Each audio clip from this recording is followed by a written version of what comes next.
पूज्य बाबा जी को प्रणाम और यहाँ उपस्थित सभी भाइयों और बहनों को प्रणाम। जागृति के लिए अभ्यास, इस बिंदु पर मुझे बोलने के लिए पहले से बोला गया है था, तो मैं ये मान रहा हूँ कि उसी बिंदु पर मुझे बोलना है।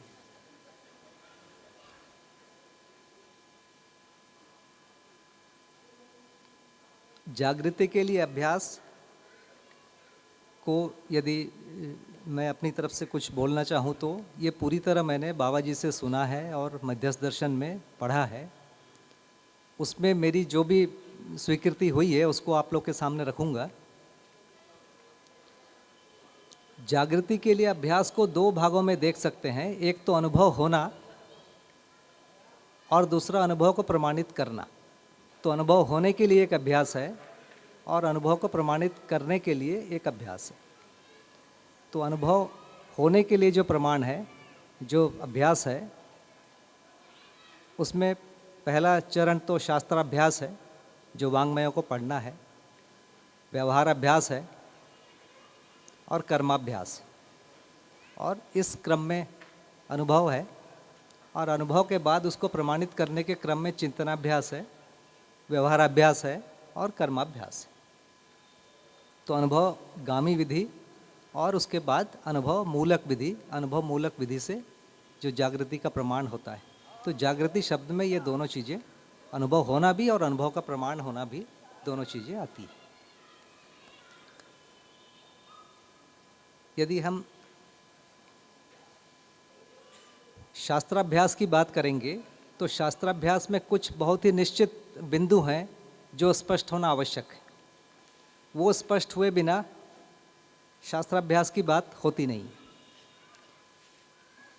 तो उसमें सबसे पहला बिंदु है कि अस्तित्व सहअस्तित्व के रूप में है और ये व्यापक और इकाइयाँ दो प्रकार की इसमें वस्तु है, कोई तीसरी प्रकार की वस्तु नहीं है। ये चीज़ एक स्पष्ट होना है। व्यापक ज्ञान है, व्यापक चेतना है और व्यापक ऊर्जा है। ये दूसरी बात इसमें स्पष्ट होना आवश्यक है। तीसरी बात गठन पूर्णता, क्रिया पूर्णता और आचरण पूर्णता, ये तीन बिंदु हैं। ये तीन बिंदु गठन पूर्ण, परमाणु में गठन पूर्णता होती है, वही गठन पूर्ण परमाणु फिर आगे जागृत होता है और उसी में फिर आगे जागृति पूर्णता होती है, जिसको क्रिया पूर्णता और आचरण पूर्णता के नाम से हम लोग अभी सुन रहे हैं। चौथे बिंदु में मानव में संस्कार अनुषंगिता है। ये एक बहुत महत्वपूर्ण बिंदु है जो स्पष्ट होना आवश्यक है शास्त्राभ्यास के साथ ही। इसके बिना शास्त्राभ्यास नहीं हो सकता पूरा। तो एक निष्कर्ष ये होना ही आवश्यक है कि मानव संस्कार अनुषंगी है। इसके पूर्व जीव जो हैं, जीव अवस्था वंशानुषंगी व्यवस्था में जीते हैं और उसमें जीने की आशा है। तो जीव अवस्था को भी दो भागों में हम पहचान सकते हैं। एक जीव तो वो है जो जीव शरीर के साथ है, जीवावस्था का एक भाग वो है जो मेधस तंत्र से ही संचालित है और उसमें जीवन नहीं होता है। और दूसरी भाग जिसको हम कह रहे हैं कि जीवावस्था में मेधस तंत्र से संचालित है और साथ में उसमें जीवन भी है। तो जब ऐसे जीवावस्था की ऐसी इकाइयाँ जिसमें जीवन नहीं है और वो मेधस तंत्र से संचालित है, तब भी उसमें चारों विषय, आहार निद्रा आदि चारों विषय उसमें होते हैं। तो वो पूरी तरह मेधस तंत्र से नियंत्रित एक प्रक्रिया है जिसमें ये चारों विषय होते हैं। और जब समृद्ध मेधस हो जाता है इसी प्रकार के शरीर में, तो उसको जीवन चलाता है और उस जीवन चलाते समय जीवन उस शरीर से तदाकार हो जाता है और तदाकार होने के पश्चात वो चार विषय को स्वीकार लेता है और यही जीने की आशा है। तो चार विषय पहले भी होते थे, वही चार विषय में उसी शरीर से, उसी प्रकार के शरीरों से और मेधस तंत्र के द्वारा हो जाते थे और जीवन आने के बाद भी उतना ही रहता है। जीवन उसको स्वीकारता है, इससे अधिक उसमें कुछ होता नहीं है। ये चार बहुत ही महत्वपूर्ण बिंदु है जिसके बारे में हमारे निष्कर्ष पूर्ण हो जाने चाहिए, और यही शास्त्राभ्यास का अर्थ होता है। पूरी तरह निष्कर्ष हमारा इस पक्ष में हो जाए। इसमें एक बहुत ही आवश्यक चीज़ मुझे समझ में आती है कि ये बात स्पष्ट होना आवश्यक है कि ये भौतिकवादी कोई विचारधारा या जीवन शैली नहीं है। क्योंकि मुझे अच्छे से पता है कि जब मैं एक प्रकार की पढ़ाई से निकल के आया वहाँ, तो मेरा एक सोचने का ढंग बना हुआ था। वो सोचने का ढंग पूरी तरह भौतिकवादी विधि से पूरी प्लान्ड तरीके से ज़िंदगी को जीने का होता था। प्लानिंग तो मेरे सीमा तक सही है, लेकिन जब मैं दूसरे की भी प्लानिंग करता हूँ वहाँ सफलता नहीं मिलती है, क्योंकि दूसरे का मूल्यांकन फिर मैं करता हूँ। और मशीनों का मूल्यांकन तो कर सकते हैं, लेकिन मनुष्य का मूल्यांकन उस विधि से होता नहीं। तो जिस ढंग से प्लानिंग हम करते थे पहले भौतिकवादी विचारधारा के आधार पर, वो यहाँ काम नहीं करती है। दूसरी बात और देखा कि आदर्शवादी विधि में प्लानिंग जैसी चीज़ें होती नहीं हैं। तो इन दोनों से हटकर यदि हमारे मन में ये बैठता है कि ये एक अलग ही विचारधारा है, तब इसके प्रति हमारा निष्कर्ष ठीक बन पाता है, और तभी अध्ययन के लिए हम आगे बढ़ सकते हैं। तो शास्त्राभ्यास अध्ययन का पूर्व भूमि है। शास्त्राभ्यास में केवल निष्कर्ष बनते हैं कि ये चीज़ें ठीक है और ये चीज़ें हमारे अनुभव में आएंगी और इस विधि से आएंगी। तो शास्त्राभ्यास के बाद का जो दूसरा चरण है वो व्यवहार अभ्यास है। व्यवहार अभ्यास एक बहुत महत्वपूर्ण चीज़ है, और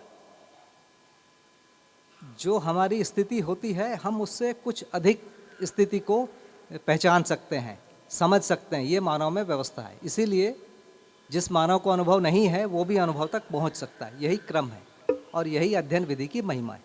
तो पहले सबसे पहले निष्कर्ष हो जाए, उस निष्कर्ष को हम जीने का प्रयास करें, जीने के प्रयास करने के फल में फिर अनुभव है।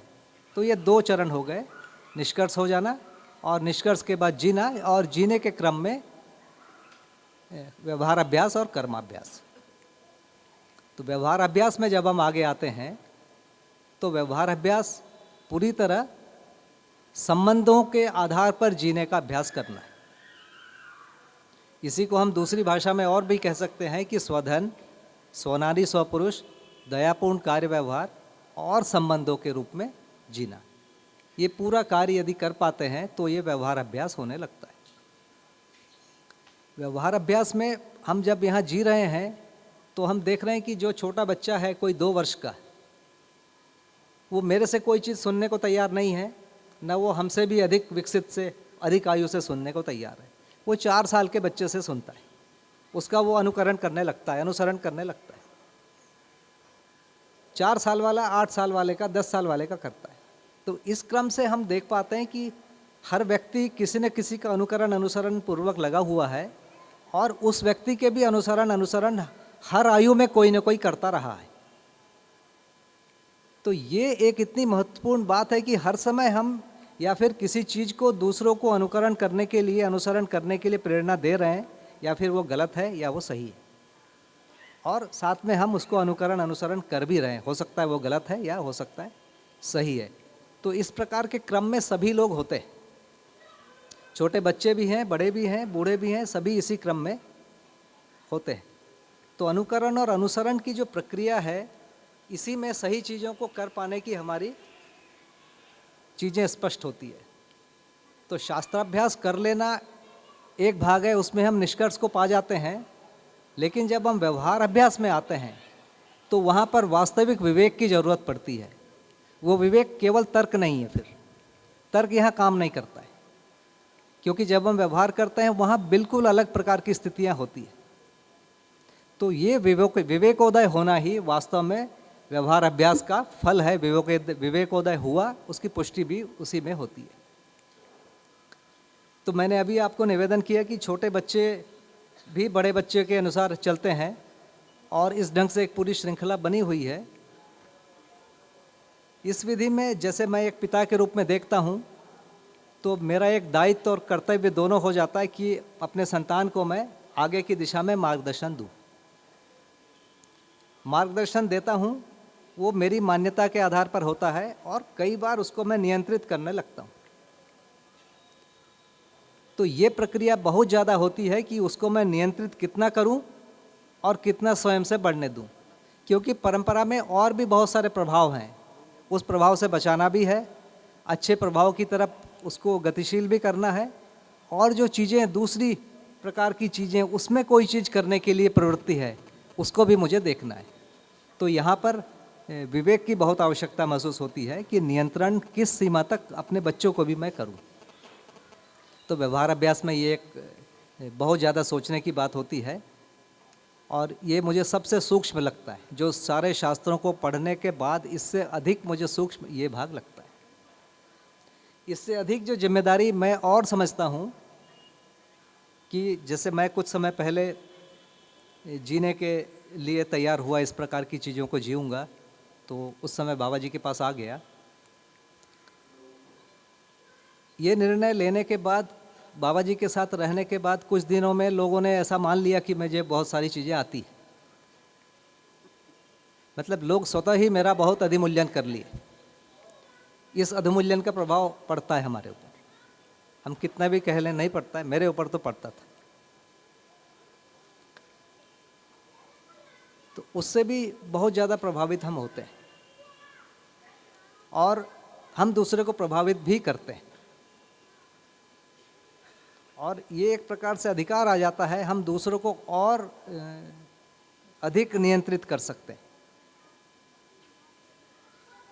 इसमें गलती की अधिक संभावना है और इसमें सही की भी बहुत अधिक संभावना है, ऐसा मुझे लगता है।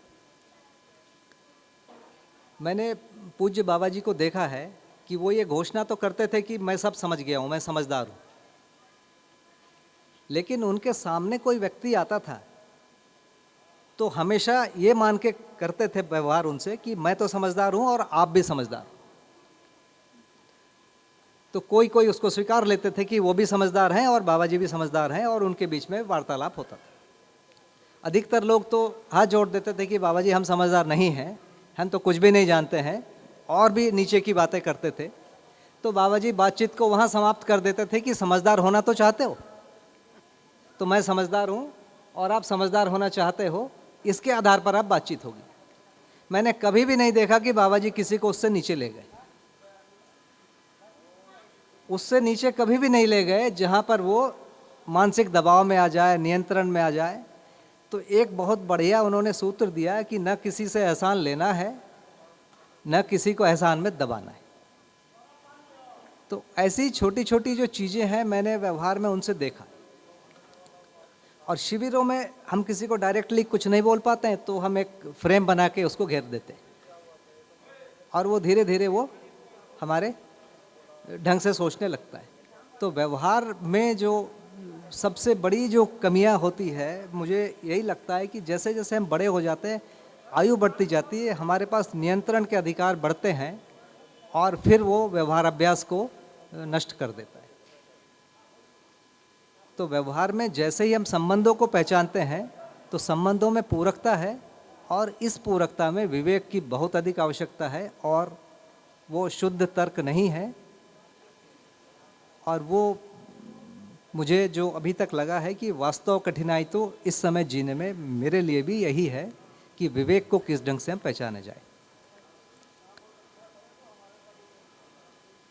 तीसरी बात, कर्माभ्यास के रूप में, कर्माभ्यास जो भी हैं, एक तो उत्पादन संबंधी चीज़ें हैं, सेवा संबंधी चीज़ें हैं, और तीसरी बात विनिमय संबंधी थोड़ी सी बातें। तो कर्माभ्यास के रूप में हम सभी लोग अधिकतर यही सोच रहे हैं इस समय कि हम कृषि को कर लें, क्योंकि उसमें कम से कम हमको प्राकृतिक अपराध करना पड़ेगा, ये मान के करते हैं। और दूसरी जो तकनीकी संबंधी काम करने के लिए बहुत बड़े उद्योग लगाने पड़ेंगे, आज ये स्थिति आ गई है, जिसके लिए बहुत बड़ा एक धन की भी आवश्यकता है, और बहुत बड़ी संख्या में प्रशिक्षित लोगों की भी आवश्यकता होती है, और खूब लंबे समय का काम होता है। तो ये वाली भाग जो है जागृति के लिए, जो अभ्यास के क्रम में हम जब व्यवसाय में जाने की बात करते हैं, कर्माभ्यास की बात की जाने करते हैं, तो वहाँ अभी हम लोगों को सम्मिलित रूप में भी सोचकर कुछ अवसर को ढूंढने की ज़रूरत है, ताकि हम लोग इस कर्माभ्यास में और अधिक सफल हों।